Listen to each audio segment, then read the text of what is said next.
So, hello guys, and welcome to Health Stream. Today I'm not alone. I've been having fun in the studio here with my friend. Hello. Hi.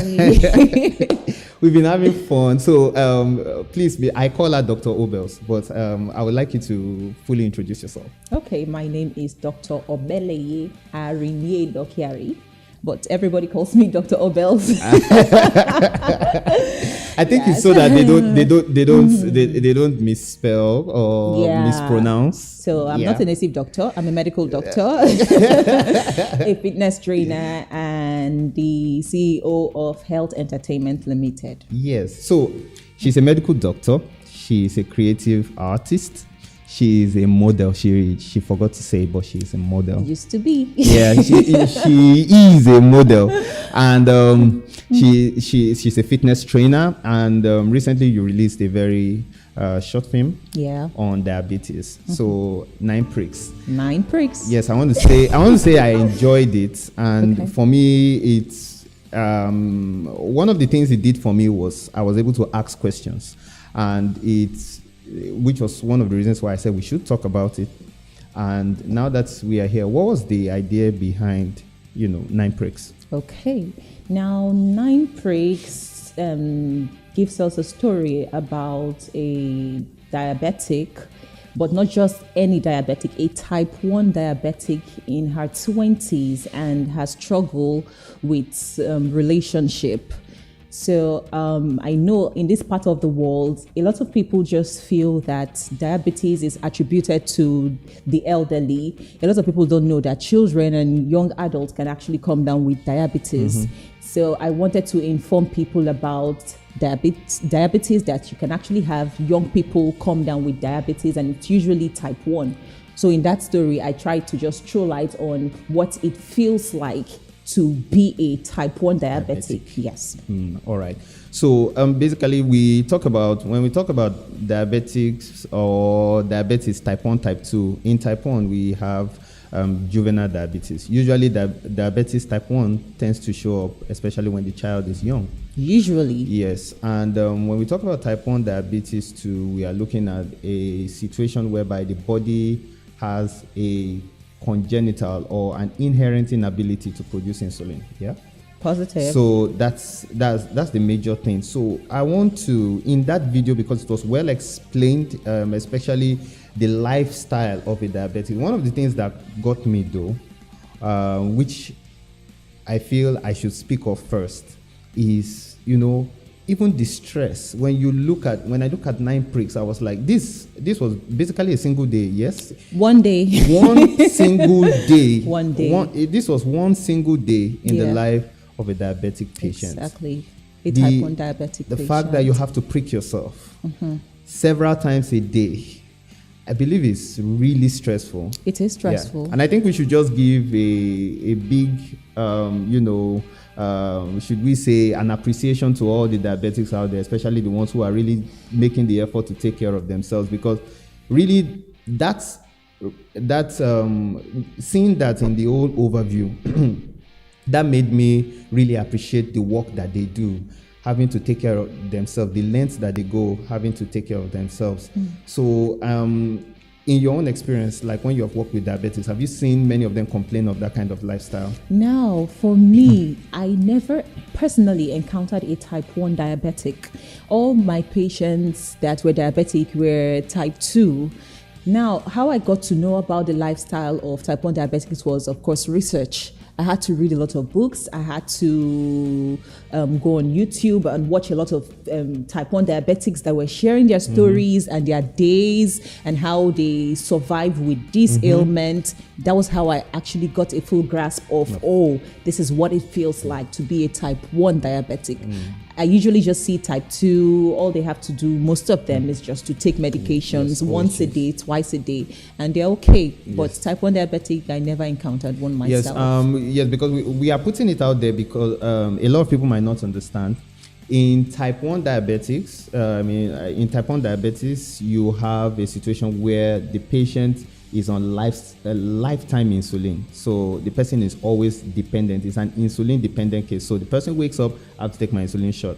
In the afternoon, you take your meal, you have to take your insulin shot, and so in the night. Whereas in type 2 diabetes, you have a scenario whereby OHAs or oral hypoglycemic agents can work, and then maybe if it is not working, then you can use insulin. Exactly. So really now, so let's go into the scenes. Okay. When talking 9 pricks, we have the first scene where she wakes up, and of course she's I think she was chatting with her mom. Yeah. With her mom. Yeah. Okay. And she had a date. So basically, the 24 hours we were looking at a date. She had a date to attend to, and then as soon as she was done chatting with her mom, she had to run her test. Exactly. Okay, so take us through the that first scene and what you were trying to show.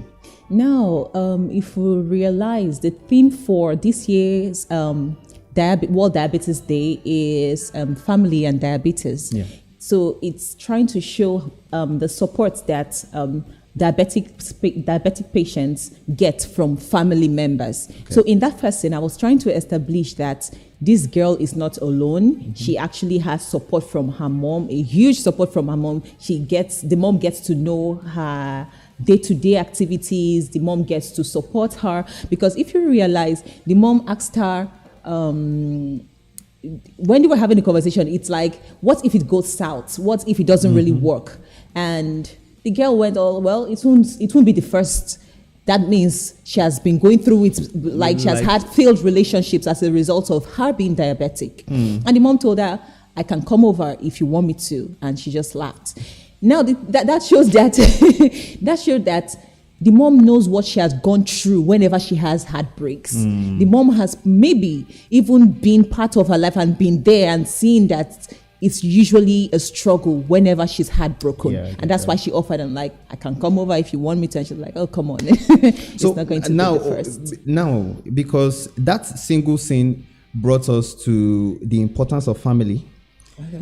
There are people who do not have people around them. True. And they are type 1 diabetes. How do you think they should go about taking care of themselves? Well, one thing I will always advise people, especially people that are ill, is you should have a good support system.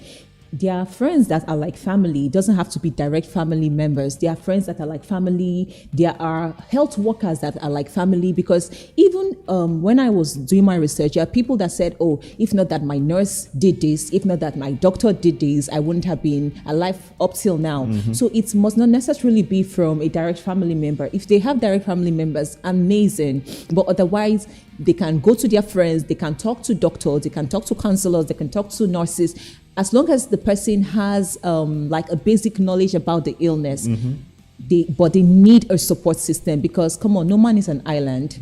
We all need each other to actually survive. Yes, true. I agree with that. So the second scene, yes. So okay, before we finish the first scene, so she ran a fasting blood sugar. Yes, she ran a fasting blood sugar. Yes, so the first scene was a fasting blood sugar, after which. No, okay, so let's do our calculation. I think it was 13.7, right? Yes.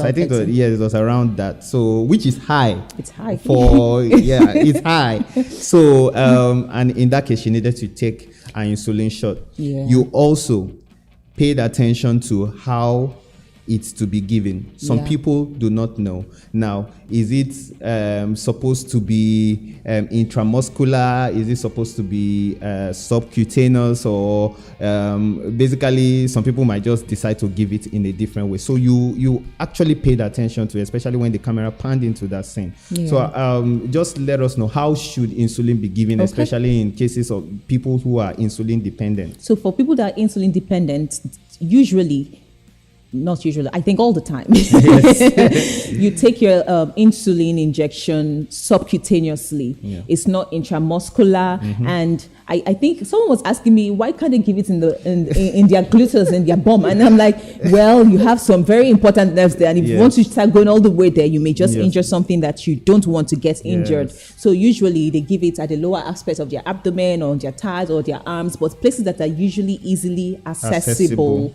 Yes, but it's subcutaneous. subcutaneous. All right. So I needed to put that out there so that people can understand why that scene was very important. Because when you look at 9 pricks, every scene was important.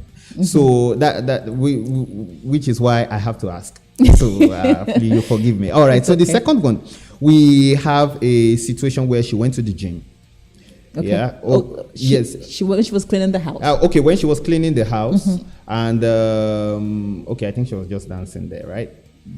She was just cleaning the house. Then she got a text message from her mom. Yes. It was after that. Then she went for an exactly. For exercise. She went to the gym. Yeah, she went to the gym for an exercise, and during the exercise time, she started panting. So run us through that scene. Okay. Let us know what was really going on there, and then I will ask the next question. Okay. Now, in diabetes, depending on what amounts of insulin you take, depending on your stress level, depending on your activity level, depending on the amount of food you eat, you can tilt it either into a hyperglycemic state or a hypoglycemic state. And each of them comes with their own individual symptoms. Now, for people that usually engage themselves in a lot of physical activity, or if possibly they maybe they took too much insulin, they can tilt into hypoglycemia because their body is using up a lot of glucose. Yeah. So that was what happened to her in that scene. She became hypoglycemic because she was working out and she was using up a lot of glucose. Yeah. And so she had to check. And when she realized it, she had to refuel. Yeah. Yeah. So hypoglycemia. Yes, hypoglycemia. Low blood sugar. So we don't want to use so much medical terms so that everyone watching can be able to understand. Yeah. All right. So when we said hypoglycemia now she had to take something. She had to take yes, a soft drink. Yeah, she had to take a soft drink, and which takes me to the next scene where the lady walks in, sees her, and then mentions that, okay, what is this one doing? You come gym and you're eating junk. As you're eating junk. Wow. You understand? Who Like does that? Really? So this brings me to the next question: stigma. Exactly. What do diabetic patients go through? When we talk about stigma, what are the things that, in your own opinion, they go through? I, for example, can say that many times they are restricted to foods. They don't have the liberty to eat what they want to eat. So, and really that could be very polarizing. So, in your own opinion, since you've worked on this material, what else do you think what do you think they go through? Like using the scene as an example. Yeah. Now, this is a girl that is hypoglycemic, and if she had not corrected that, she would have possibly gone unconscious. She would have gotten into a state of coma and possibly died. And all she needed was to take something that has sugar, so blood glucose could actually come up. And here she is drinking the soft drink and eating chocolates, and her blood sugar is coming up just so she can stay alive. And you have someone saying, this one is coming to the gym just to show herself. I think that alone is a lot. The good thing is that she said it in her mind. Now imagine her saying it aloud to the hearing of this other girl. This other girl, well, it's possible that she must have gone through it over and over again, so she won't really feel bad. But notwithstanding, I think we are in this era where a lot of people just body shame, they judge, they just speak out of their mind without thinking twice what the other person may be going through. Yeah. Outside, sorry to deviate, outside people that are diabetic, even in type 2 diabetes, a lot of people in type 2 are usually obese. So while they're trying to struggle through the gym, trying to keep healthy and so that their blood sugar level can regularize, someone is out there body shaming them. Oh, look at this fat one. Oh, look at how this one is. She can't even fit into this dress. She can't even take care of her body. She can't even look at her big tummy. You have no idea what you're going through. I remember a case of a friend that actually, no, not a friend, a patient that actually had fibroid. I have to put this. she didn't know she had fibroids. She had a big tummy, and all she was doing was that she was going to the gym to work out so that her tummy can calm down. Now, coincidentally, she came to the hospital for a different issue. And as a rule of thumb, I always do a full examination. And when I did it, it was about a 34 weeks old fibroid. That's And large. that is very large. That's almost a full-term pregnancy. And here she is going to the gym because she wants her tummy to calm down. It's not going to work. So I think before people start cursing and body shaming and condemning and judging another person, think twice, because you really have no idea what this person is going through. Yeah, I think it's very important. Yes. I think for us not to judge people, even when you see someone, I think something even as little as yourself, you like drinking Fanta a lot, or you like drinking, you take a lot of soft drinks. You don't know, maybe the person. Bad habit, yes, because some is bad habit. Yes, bad habit. But I think it's very important to understand that there are limits to how we judge people and how we see people. We must be able to respect people and see through their own lenses of life, so that we are not quick to pass out judgments that can hurt them. So for me, that was what stood out for me in that scene. I really enjoyed that. Yes. So then another thing, I remember a story of a girl that I think she plays baseball also, not in Nigeria. She was sharing her story. She plays baseball. And she says, yes, I am type 1 diabetic, but it doesn't stop me from playing. Yes, I may become hypoglycemic. Definitely, I'm going to refuel. I'm going to take care of myself. I'm conscious of my health, but that shouldn't stop me from playing. Because a lot of people can just look at these people and be like, oh, no, you have to take your medications. No, if you stress yourself too much, you can tilt into this state and you may collapse in our hands. Come on, give them a chance. These people are people that have been taking care of themselves probably for 10 years, 14 years, 20 years. They know how their system works.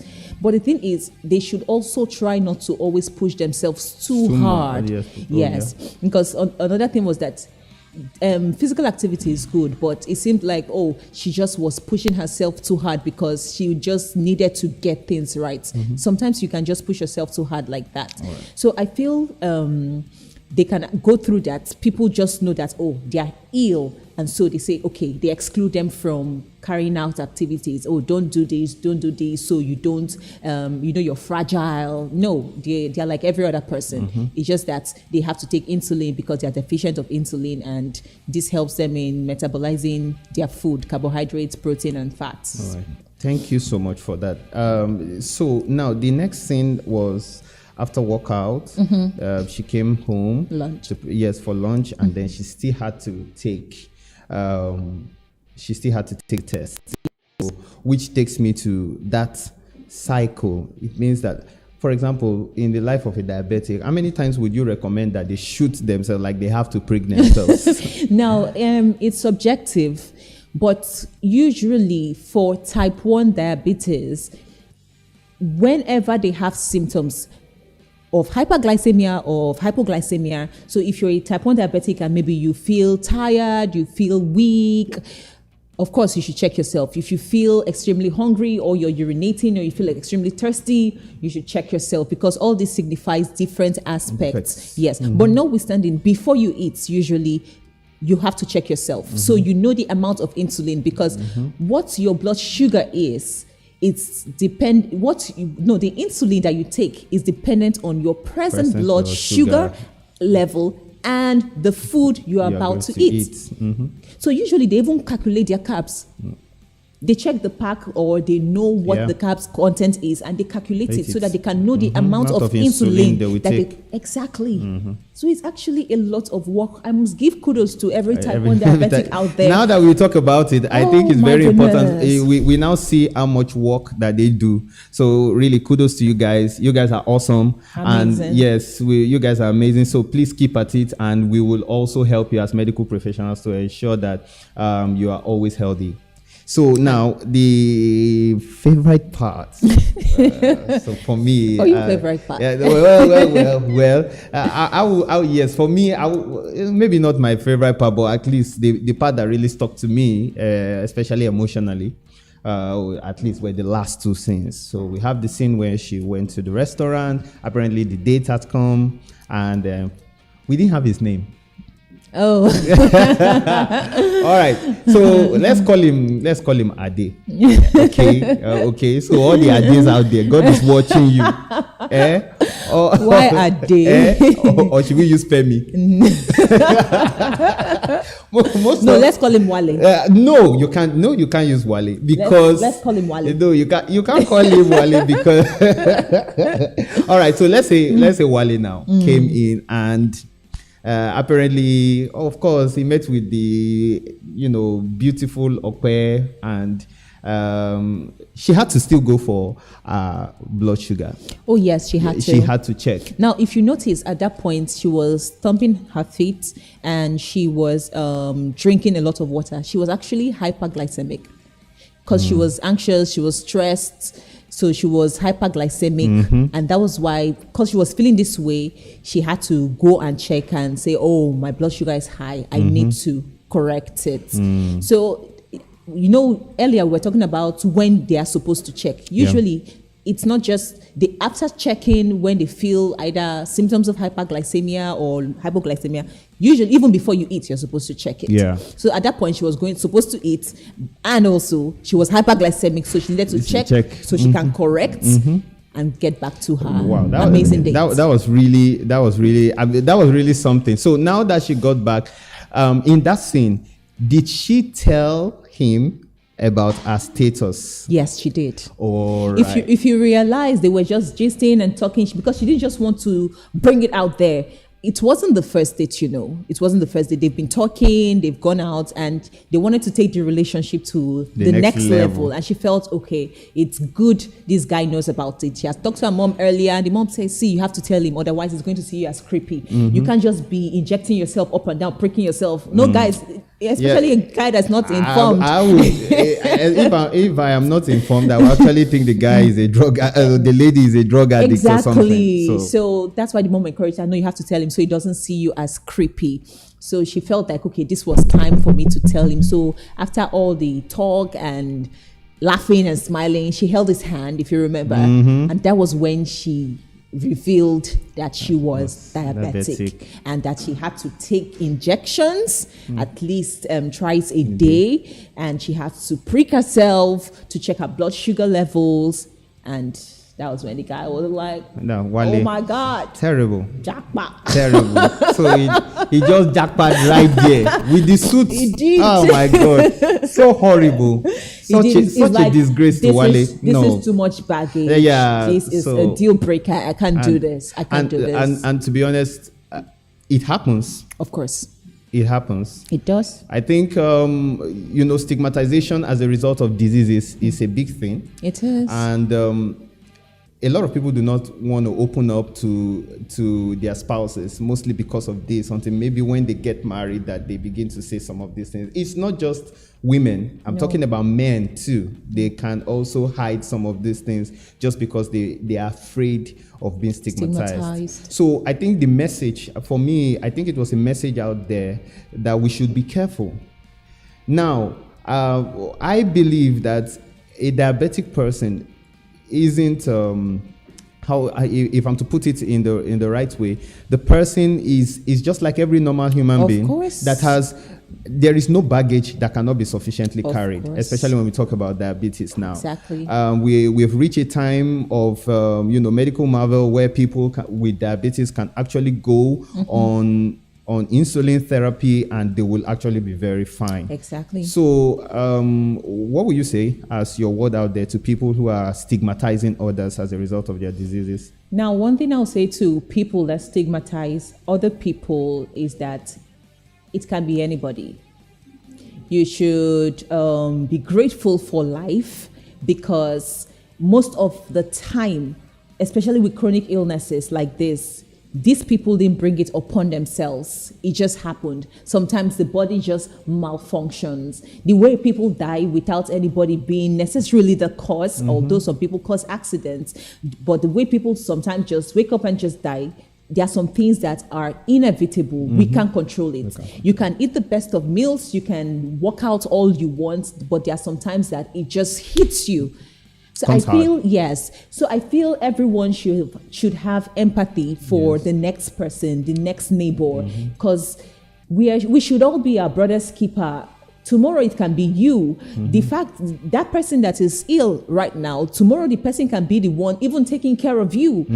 It just can be anybody. So stop the stigmatization. I think we should lend your hand and just help the next person, because really, it could be you. It could be anybody. It could be your loved one. Yes. And that's just the truth. Nobody requested to be born the way they were born, especially when you talk of juvenile diabetes or diabetes type 1 that we're talking about today. They did not pray for it. No. They did not ask for it. It came as they saw it, and then they are trying their possible best to live a normal life. So we should support them. All right. So which takes us to the next scene where she was heartbroken. Yeah. And really, of course, Wale is a bad guy. He's a bad guy. Terrible. You're a bad demon. Yeah, so now we after they had break now, and that was the she checked. She knew she was hypoglycemic. She knew she was hypoglycemic because she was tired. She was exhausted. Now, if you notice, I played around hypoglycemia in two ways. We talked at the gym scene. She was expressing more of the adrenergic symptoms of hypoglycemia. Yes. She was anxious, she was sweating, she was palpitating. But right here, she was displaying more of the neuroglycopenic symptoms, where she was just tired, she was weak, you know. And she checked it and she's like, man, I'm just tired. Because all she needed to do at that point was to, just like she did at the gym scene, was to grab a bottle of soft drink and just take it, and would have corrected it. But I felt she was just tired of everything. And she's like, whatever, man, whatever. Yeah, so we can say that emotional stress also could affect our metabolic yes, it state. does. And from people's experiences, you know, it can go either ways. There are people that they are stressed and they become hyperglycemic. They shared their stories. Someone said within 30 minutes, her blood sugar went from 7 to 26. Within 30 minutes. Another one, it dropped. So it's just very bizarre. Yes, it could go anywhere. But the most important thing is that these people need a support system, like you mentioned, which is why in the next scene, when the brother comes, oh my God, it was just like my Superman. Oh my God, I really loved that. Now, to me, I think that should be my favorite scene. And the good thing was he knew what to do. He knew what to do. He knew what to do. And most times, when you don't, as we mentioned in a support system, when you are not concerned about your loved one or your brother, your sister, your nephew that has a disease like diabetes, what happens is that what you need to save them could just be that little prick. Exactly. And to be staring right in front of you, and you don't know what to do. So to me, it really stuck out a lot. And when I thought a lot about it, I reflected on it that he knew what to do at that time. Yes, and as soon as he recognized that her blood sugar was low, oh my God, emergency. Oh my God. It was a super fantastic thing. And really kudos to every one of them. They did a great job in that scene, making sure that it came out just the way one would expect. So what message do you want to pass from that scene? Now, the thing is, in that scene, I really want to encourage diabetics, no matter how bad it is, no matter how disastrous you feel it may be. You know this thing, you know your symptoms, you know what it feels like, you know what you're supposed to do. Try to just pull yourself together and do what you have to do. If all she did was just get up, go grab a bottle, she would have been fine. She wouldn't have tilted into unconsciousness. So the thing is, I want to encourage them to just put themselves together and try to be there for themselves first. And that support system is very, very important. Yes. In this part of the world, a lot of people shy away from telling others about their problems, Yes. even immediate family members. That is just horrible. And you might also, if I might also add to that, we have even some family support systems that see a child as, did I come to this world to come and suffer for you? Do you understand? I don't get it. The parents are not even supportive in the first place. They are It's like, your own is too horrible. much. In this part of the world, Yes. I will insist on in this part of the world, guys. So especially for those watching from other places, you might be like, oh, that's very strange. No, it's not. It's in this part not. of the world, you can have parents that will say, look, you're not the only child I gave birth to. Oh my goodness. You cannot stress me. You can't kill me.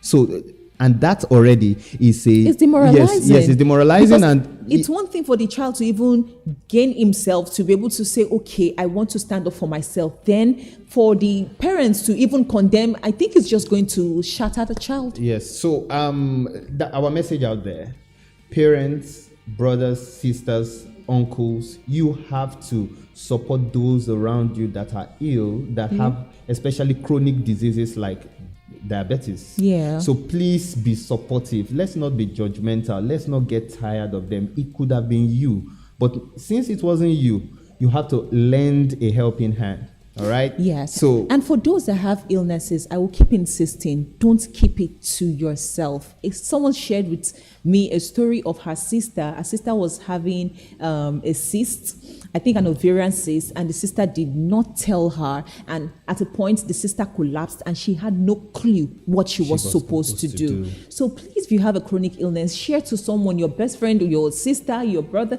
share to the person first. If you are scared of stigmatization, it's going to happen, but at least tell your story so that everyone knows what is going on in case of an emergency. Yes. If the brother did not know, there's no way he was going to, he would have just been there shouting, hey, help. help. Exactly. But he already knew his sister, and that was even the reason why he came to check on her, because he's like, okay, and he has been calling her, she's not picking. He knows his sister, he knows what is going on. So have a support system. Tell people, oh, this is my illness. I'm hoping that in Africa we come to a point where we won't be shy to speak up about our illness, because you have no idea the next person you may be helping by sharing your own story. Yeah, thank you. Honestly, that nails it. So it's very important that families be the real support system behind people with chronic illnesses. So that's our message. That's the main message. We are passing that message, and I hope you get it. All right. Yes. So now, which takes me to the final one. All right. So the final scene, Okay. where she's in the gym again. Yeah, She loves exercising. Well, right. Yeah. Okay. And during this time, the same symptoms of hypoglycemia begin to set in. So she starts panting again. She sits down, trying to catch her breath, and then this angel, his name is Femi. Yes, I agree with that. Okay, let's call him Femi. Let's call him Femi. So Femi walks up, and after seeing that she's been showing those symptoms, now he shows her a drink and something to take just to catch up, and that was exactly what she needed. So run us through that scene, although I'm going to make my own side commentary. But yes, run us through that scene. What exactly were you trying to send the message? Okay. So apparently, if you noticed in the first gym scene, Femi was in the first gym scene. Yes, he was. No wonder. The guy has been checking out. He has been checking it out. Okay, yes. And even when she got to that state of hypoglycemia in the first scene, Femi was in that scene when it happened. So coming back to this last scene, Femi probably on that day already talked to her and asked her, and she explained that, oh, this is what happened and this is what I'm going through. And it's like, oh, okay. And apparently they were actually dating. Oh. Yes. Okay. Oh, yeah, they were. All right. Time has passed, and she met another guy, and she told him. So that's nice. So Femi has shot his shot. Yes, he did. And she told him that, oh, this is my condition. This is the baggage. This is the And he was thing you carrying have to the do. baggage. And he said, of course, I don't mind. these are the symptoms. Okay, if I will recognize it with you. That was really sweet. Yes, honestly, that was really sweet. And yes, there was an Easter egg. You didn't mention it, and I saw the Easter egg and I called you out on it. Yes, so the Easter egg was that Femi was donning a light blue shirt. Like he was wearing a jacket that had blue lines. Now, blue is the color for diabetes, for those of you that don't know. So she put it there as an Easter egg. So that was an Easter egg that was discovered.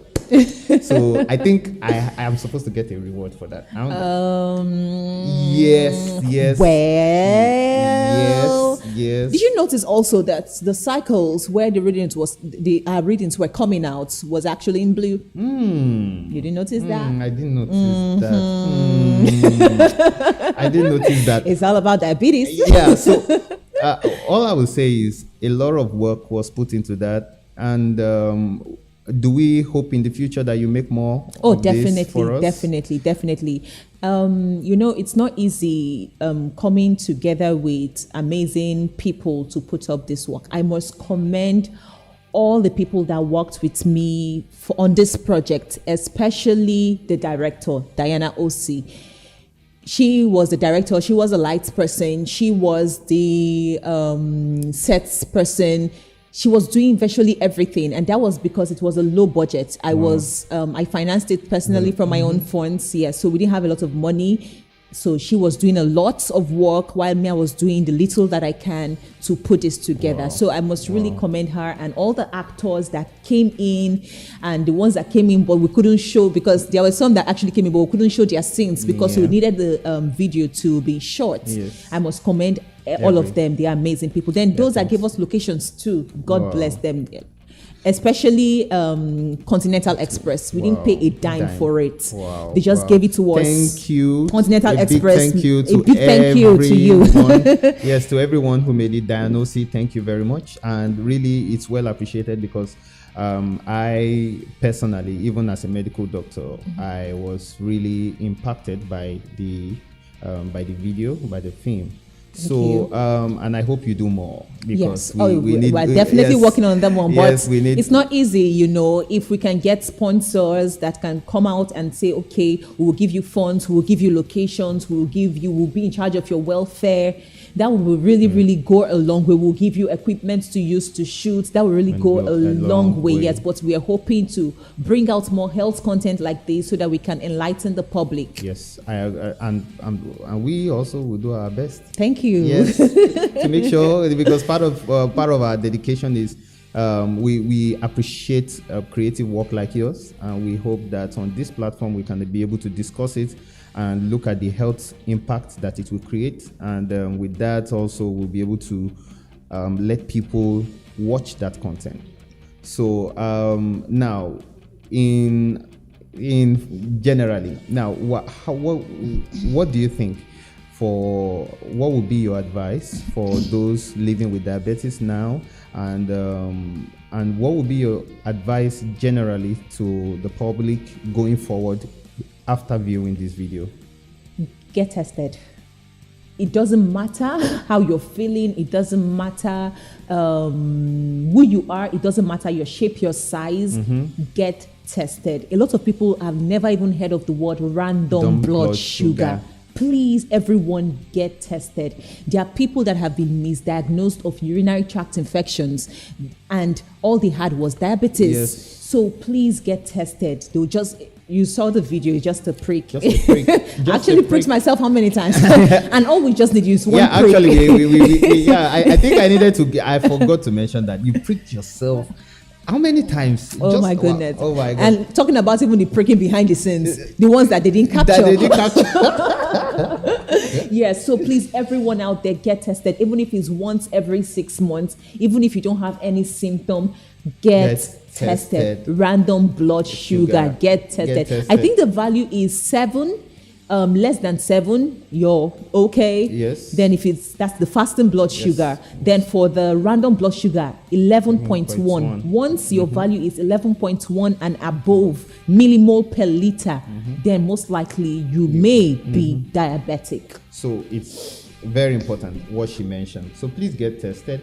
Ensure that you go to any facility, you go to any hospital. I think it's just about 500 naira. Yes, I think something within that range. 500 to 1,000 naira. Yes. So you make sure you get it done, and with that you can know if you're having symptoms of diabetes. And again, just to put it out there, symptoms of diabetes could include increased thirst, increased hunger, and then increased urination. Those are usually the cardinal symptoms that might present in diabetes. So I think once you're having some of those symptoms, it's very important for you to not go to a drug seller, but rather go to the hospital so that you can get tested. Exactly. All right, so, and to chip in, you can also have unexplained weight loss. So a lot of people that are saying, oh, I'm just losing weight, I've lost 5 kg in 2 weeks. Don't be so excited about it. I don't want to bust your bubble, but unexplained weight loss is another symptom of diabetes. It's not just obese people that have diabetes. No, anybody can have diabetes. So very important. So anybody like Sister Caro, who is a supermodel, Sister Amaka, or Sister Amaka, Uncle Emeka, all of you should get tested. All right. So on that note, we wrap it today on Health Stream. Please make sure that you can. Please let them know your handle, how they can get across to you. Okay. My handle on Instagram is at Dr. Obels, Dr. Dr. Obels, Obels. That's on Instagram. On Twitter is at Dr. Dr. _ Obels, Obels. On Facebook, you can get on my page. The name of my page is Health Entertainment with Dr. Obels. And most importantly, my YouTube. My YouTube channel. Please subscribe. Yes, please subscribe. I need like 1,000 followers for Christmas. Subscribe. Yes. 1,000. 1,000 followers for Christmas, guys. Christmas on YouTube. We can do it. Even on our channel, you can do it. And the name is Health Entertainment with Dr. Obels. Health Entertainment with Dr. Obels. Please make sure on you YouTube. subscribe. Please subscribe. And you can watch the full video on that channel. HD quality. Yes. So please make sure you watch it and let it inspire you and share it to others. I think that's the most important thing. Yes. After you watch it, you can't watch it alone. No. You need to share it to others. So we are still going to invite you again. No problem. So we are going to have more of Dr. Obels coming with us here on Health Stream. So make sure you are always tuned in, because we give you the very best that has to do with health all around. And healthy living begins here. So bye for now. Bye.